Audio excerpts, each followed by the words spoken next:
آج کے بعد ہمارے اس دھرنے کی ذمہ داری مزید بڑھ گئی ہے۔ اگر آج تک ہم یہ سمجھتے تھے کہ یہ حاضری ہے اور اس حاضری کو اگر ہم مینٹین کر لیں تو ہم جو ہے وہ اپنے مقاصد کی طرف پیش رفت کریں گے، تو آپ نے اپنی جد و جہد سے، اپنی ثابت قدمی سے اور ہر طرح کے موسم میں اپنے آپ کو بالکل ایثار و قربانی کا پیکر بنا کر اس جد و جہد کو اس مرحلے تک پہنچایا کہ حکومت نے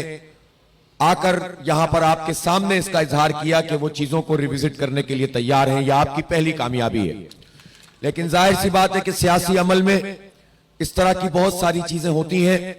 لیکن اگر ہم یہ خوش فہمی کا شکار ہو جائیں کہ ہمارا دھرنا کامیاب ہو گیا اور اب یہ تمام معاملات درست ہو جائیں گے، تو ظاہر سی بات ہے کہ پولیٹیکل ورکر کو جب پیش رفت ہوتی ہے تو پھر اس کی پہرے داری بھی کرنی پڑتی ہے، پھر اس کی چوکیداری بھی کرنی پڑتی ہے، اور چوکیدار کا کام ہی یہ ہوتا ہے کہ وہ راتوں کو جاگتا ہے اور جب پوری قوم سوئی ہوئی ہوتی ہے تو وہ جاگ کر لوگوں کا پہرا دیتا ہے۔ ہمیں 3.5 کروڑ لوگوں کا پہرا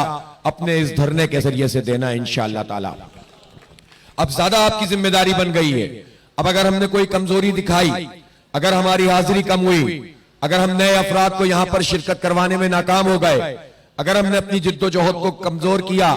اگر ہم نے اپنے پلان کے مطابق اپنی اس جد و جہد کو گلیوں محلوں تک نہیں پھیلایا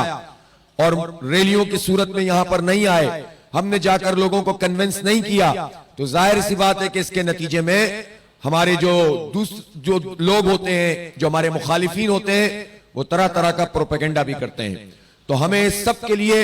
اپنے آپ کو بیدار رکھنا ہے، جد و جہد پر آمادہ رکھنا ہے اور اپنے اس دھرنے کو مزید بڑا کرنا ہے۔ آپ اس کے لیے تیار ہیں کہ نہیں تیار ہیں؟ مجھے یہ بات بتائیں۔